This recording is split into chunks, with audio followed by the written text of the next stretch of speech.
1.5 விழுக்காடு 4 லட்சம் வாக்கு, 4 லட்சம் வாக்குலேருந்து 36 லட்சம் போகிறதுக்கு ஒரு பெரிய ஸ்ட்ரகிள் தேவைப்பட்டுச்சு. அந்த ஸ்ட்ரகிள்லாம் பண்ணி தான் போயிருக்காங்க. யார் தெய்வம் இல்லை, ஓட்டுக்கு பணம் இல்லை, எந்த கட்சி கூட்டணி இல்லை, எல்லாமே ரைட், ஓகே போயிட்டீங்க. போனவங்க இறங்கினதுக்கான காரணத்தை மீளாய்வு பண்ணீங்களா? அதை பண்ண தயாராக இருந்தீங்களான்னு ஒரு கேள்வி இருக்கு இல்லையா? இப்போ இன்றைக்கு தமிழ் தேசிய கட்சி அப்படின்னா தமிழ்நாட்டில் ஒரே கட்சி தான், நாம் தமிழ் கட்சி தான், மற்ற கட்சிலாம் இல்லை.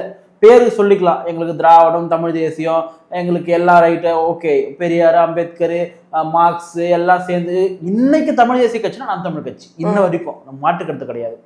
ஆனா அந்த தமிழ் தேசிய கட்சிக்கு விழக்கூடிய வாக்கு 20 லட்சம் தானா அப்படின்னு ஒரு கேள்வி இருக்கு இல்லையா? 20 லட்சம்ன்றது ஒரு பெரிய லார்ஜஸ்ட் நம்பர் தான், நான் அதை இல்லைன்னு சொல்லல. அவரே பேசும்போது பல இடத்துல அவரே சொல்லியிருக்காரு, இன்னைக்கு நான் 20 லட்சம், நான் போன வட்டம் 30 லட்சம் வாங்கினேன், இந்த வட்டம் 20 லட்சம் வாங்குறேன், கண்டிப்பா அடுத்த வட்டம் நான் 1 கோடி வாங்குவேன், 1 கோடி 80 லட்சம் வாங்குவேன்னு சொல்றாரு. சரிங்களா?